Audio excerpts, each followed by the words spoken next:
Hello बच्चों, आज हम लोग बिहार बोर्ड मैट्रिक परीक्षा 2026 की तैयारी के लिए बीवीडी गैस पेपर से ऊर्जा के स्रोत चैप्टर का लघु उत्तरीय प्रश्न देख रहे हैं। तो हम लोग शुरू करते हैं। क्वेश्चन फर्स्ट, अनवीकरणीय ऊर्जा स्रोत क्या है? इसके दो उदाहरण दे। अनवीकरणीय ऊर्जा स्रोत क्या है? इसके दो उदाहरण दे। या ऊर्जा स्रोत का वर्गीकरण निम्नलिखित वर्गों में से किस आधार पे करेंगे? ऊर्जा स्रोत का क्या है वर्गीकरण, निम्नलिखित में से किस आधार पे करेंगे? पहला क्वेश्चन आंसर है नवीकरणीय तथा अनवीकरणीय, समाप्त या असमाप्त। क्या ए तथा बी के विकल्प समान हैं? तो उत्तर देखते हैं।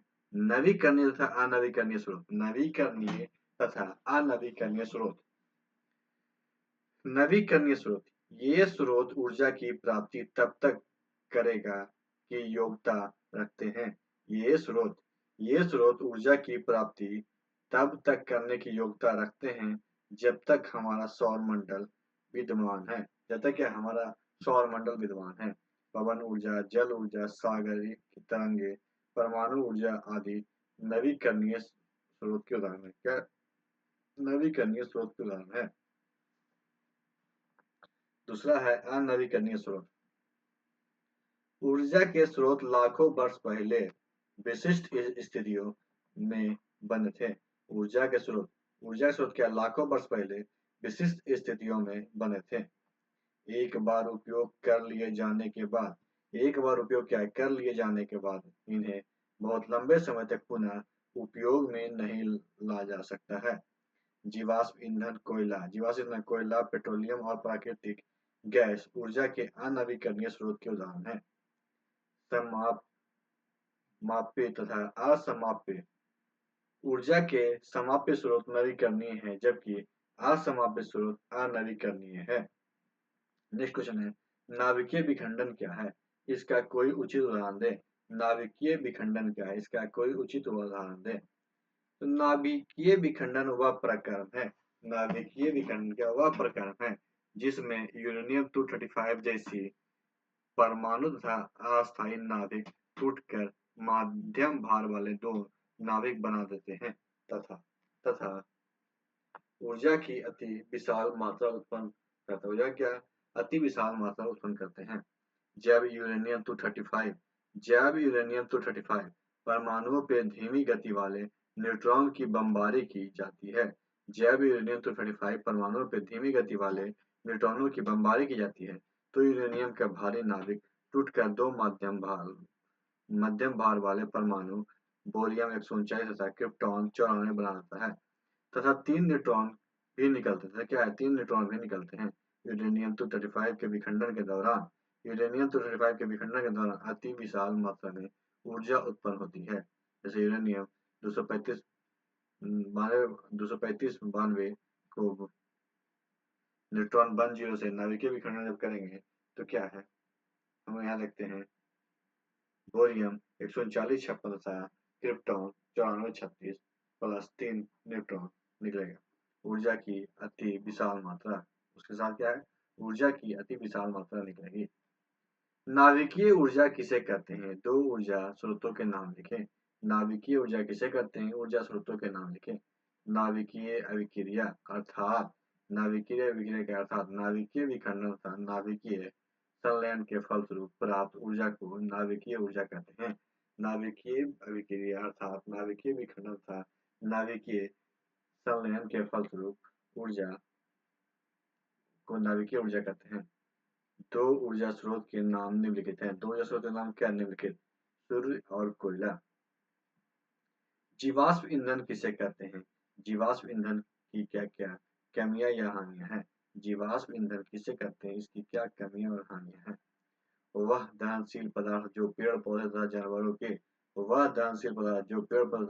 अपशेष से प्राप्त जो लाखों वर्ष पूर्व पृथ्वी की गहराई में दबाए गए थे से प्राप्त होता है। जीवाश्म ईंधन क्या होता है? जैसे कोयला, पेट्रोलियम, प्राकृतिक गैस। जीवाश्म ईंधन की निम्नलिखित कमियां या हानियां हैं। जीवाश्म ईंधन क्या निम्नलिखित कमियां या हानियां हैं? जीवाश्म ऊर्जा का अनवीकरणीय स्रोत है। जीवाश्म क्या है? ऊर्जा का अननवीकरणीय स्रोत है जो कि सीमित है। इसके ज्वलन से कार्बन नाइट्रोजन और सल्फर के ऑक्साइड उत्पन्न होते हैं जो स्वास्थ्य के लिए हानिकारक होते हैं। ये जल और भूमि संसाधनों पे बुरा प्रभाव पड़ता है। क्या है? जल और भूमि संसाधनों पे बुरा प्रभाव पड़ता है। Carbon dioxide green house gas से वातावरण तापमान में वृद्धि होती है। सूर्य की ऊर्जा का स्रोत क्या है? सूर्य की ऊर्जा का स्रोत क्या है? सूर्य में ऊर्जा का स्रोत हल्के नाभिकों का संयोजन है। सूर्य में ऊर्जा का स्रोत क्या है? हल्के नाभिकों का संयोजन है। सूर्य के केंद्र के अंदर होने वाले नाभिकीय संलयन प्रक्रिया को प्रोटॉन संलयन के रूप में भी जाना जाता है। सूर्य में ऊर्जा का स्रोत बहुत अधिक तापमान और दाब पर उसमें उपस्थित हाइड्रोजन जैसे हल्के नाभिकीय संलयन है। छठा, सोलर सेल से विद्युत उत्पन्न करने वाले का क्या लाभ है? सोलर सेल से विद्युत उत्पन्न करने वाला क्या लाभ है? सौर ऊर्जा का विद्युत ऊर्जा में रूपांतरित करने वाले उपकरण की अवधि अधिक होती है और उनके रखरखाव भी कम आवश्यक होती है।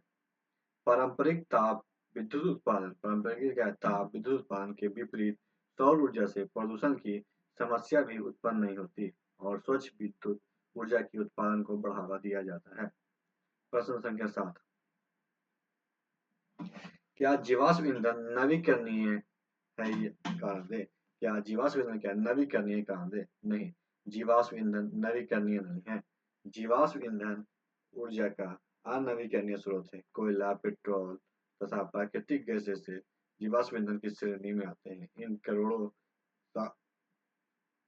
करोड़ों साल बाद बनता है। उत्तम ईंधन की दो विशेषताएं क्या है? उत्तम ईंधन की क्या है? दो विशेषताएं। जिस ईंधन का ऊष्मामान अधिक हो तथा धुआं रहित हो उसे आदर्श ईंधन कहते हैं। जिस ईंधन का ऊष्मामान अधिक हो तथा धुआं रहित हो उसे आदर्श ईंधन कहते हैं। आदर्श ईंधन की निम्नलिखित विशेषताएं। आदर्श ईंधन क्या निम्नलिखित विशेषताएं? जिसका ऊष्मीय मान ज्यादा हो, जो सस्ता तथा आसानी से उपलब्ध हो। नाभिकीय संलयन से आप क्या समझते हैं? नाभिकीय संलयन से आप क्या समझते हैं? उदाहरण दें। नाभिकीय संलयन में अति उच्च ताप पे दो हल्के नाभिक एक भारी नाभिक बनाने के लिए संयोग करते हैं और साथ में विशाल ऊर्जा निर्मुक्त होती है। संलयन के लिए नाभिकों को अति उच्च वेग के साथ साथ एक दूसरे के पास पहुंचना चाहिए ताकि वे विद्युत प्रतिकर्षण को जीत सके और करीब 10⁻⁻15 मीटर के भीतर आ जाए, जैसे 2h 2h 3he plus neutron. Question है, हम ऊर्जा के वैकल्पिक स्रोतों की ओर ध्यान दे रहे हैं। हम ऊर्जा के वैकल्पिक स्रोतों की ओर ध्यान दे रहे हैं। तो पृथ्वी में कोयला, पेट्रोलियम, प्राकृतिक गैस तथा यूरेनियम जैसे ईंधन के ज्ञात भंडार बहुत सीमित हैं। यदि इस यदि इसी दर से इसका उपयोग होता रहा तो शीघ्र समाप्त हो जाएगा। इसलिए हम ऊर्जा संकट से निपटने के लिए वैकल्पिक स्रोतों की ओर ध्यान दे रहे हैं। क्वेश्चन है 11, जीवाश्म ईंधन किस प्रकार के बने होते हैं? जीवाश्म ईंधन किस प्रकार के बने होते हैं? तो जीवाश्म ईंधन उन पेड़ पौधों के अवशेषों तथा जीवाश्म ईंधन क्या है? उन पेड़ पौधे के अवशेषों तथा जंतु अवशेषों से बने हैं जो करोड़ों वर्ष तक पृथ्वी की सतह के नीचे गहरे दबे हुए थे। जो क्या है? जीवाश्म ईंधन उन पेड़ पौधे के अवशेषों तथा जंतु अवशेषों से बने हैं जो करोड़ों वर्ष तक पृथ्वी की सतह के नीचे गहरे दबे हुए थे। पृथ्वी के अंदर दबकर तलछट से ढक जाने के कारण इन जीवाश्म अवशेषों को वायु की ऑक्सीजन उपलब्ध नहीं हो पाई।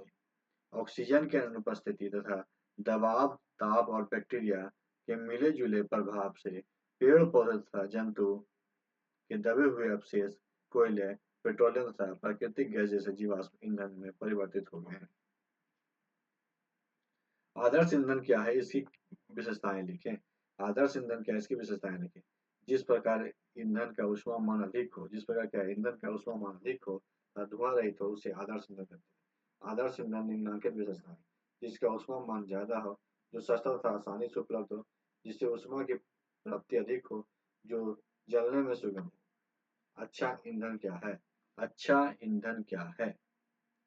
अच्छा ईंधन वह है जिसका ऊष्मामान उच्च हो, जो सस्ता तथा आसानी से उपलब्ध हो, जिसे प्रज्वलन ताप की प्राप्ति हो, जलने में अल्प धुआं और अधिक ऊष्मा प्राप्त हो करता हो।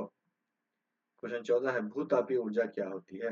भूतापीय ऊर्जा क्या होती है?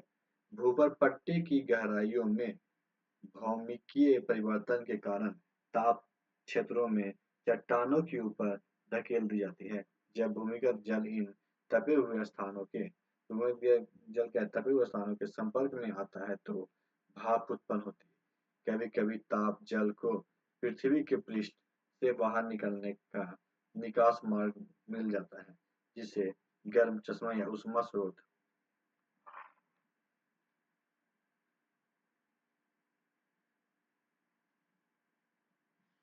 कहते हैं। कभी कभी भाप चट्टानों के बीच रुक जाती है और इसका दाब बहुत अधिक हो जाता है। पाइप डालकर भाप को बाहर निकाल दिया जाता है। पाइप डालकर भाप को बाहर निकाला जाता है और उसकी सहायता से विद्युत जनित्रों के द्वारा विद्युत उत्पन्न की जाती है। अतः भौमिकीय परिवर्तनों के कारण ऊपर पट्टी की गहराइयों से ताप स्थल और भूमिगत जल से बनी भाप से उत्पन्न ऊर्जा को भूतापीय ऊर्जा कहते हैं। ऊर्जा स्रोत के रूप में जीवाश्म ईंधन तथा सूर्य की तुलना कीजिए तथा और उसमें अंतर स्पष्ट कीजिए। जीवाश्म ईंधन ऊर्जा स्रोत के रूप। जीवाश्म ईंधन अनवीकरणीय है। ऊर्जा स्रोत के रूप में सूर्य नवीकरणीय है। यह भविष्य में समाप्त हो सकता है। यह भविष्य में समाप्त न होने वाला स्रोत है। इससे प्रदूषण फैलता है। इससे प्रदूषण नहीं फैलता है। कोयला संयंत्र लगाने की लागत बहुत अधिक नहीं है। सौर संयंत्र लगाने की लागत बहुत अधिक है। ऊर्जा सालों साल उत्पन्न की जा सकती है। यह संयंत्र रात में बादलों वाले दिन तथा वर्षा वाले दिन में कार्य नहीं कर पाते हैं। बायोगैस के संगठन में कौन कौन से गैस हैं? बायोगैस के संगठन में कौन कौन से गैस हैं? बायोगैस या जैव गैस मुख्यतः मीथेन, कार्बन डाइऑक्साइड, हाइड्रोजन तथा हाइड्रोजन सल्फाइड का मिश्रण है। इसमें मीथेन होती है जिसके कारण यह उत्तम ईंधन का कार्य करता है। ऐसे दो ऊर्जा के नाम लिखिए जिन्हें आप समाप्य योग मानते हैं। अपने चयन के लिए तर्क दीजिए। कोयला और पेट्रोलियम ऐसे ऊर्जा स्रोत हैं। कोयला और पेट्रोलियम के ऐसे ऊर्जा स्रोत हैं जिन्हें समाप्य योग माना जाता है। वैज्ञानिक का अनुमान है कि लगभग 200 वर्षों तक ये पृथ्वी से समाप्त हो जाएगी, जबकि इसके निर्माण में लाखों वर्ष लगते हैं। इसके निर्माण में कितने लाखों वर्ष लगते हैं। ऊर्जा के आदर्श स्रोत के क्या गुण हैं? तो ऊर्जा के आदर्श स्रोत के गुण: पर्याप्त मात्रा में ऊर्जा प्रदान करने की क्षमता होनी चाहिए, सरलता से प्रयोग की सुविधा से संपन्न होनी चाहिए, सरल दर से ऊर्जा उत्पन्न की उत्पत्ति होनी चाहिए, सरल भंडारण की योग होनी चाहिए, परिवहन की योग्यता से युक्त होनी चाहिए। ऊर्जा का उत्तम स्रोत किसे कहते हैं? ऊर्जा का क्या उत्तम स्रोत किसे कहते हैं? ऊर्जा का उत्तम स्रोत उसे कहते हैं जिसे निम्नलिखित विशेषताएं हो।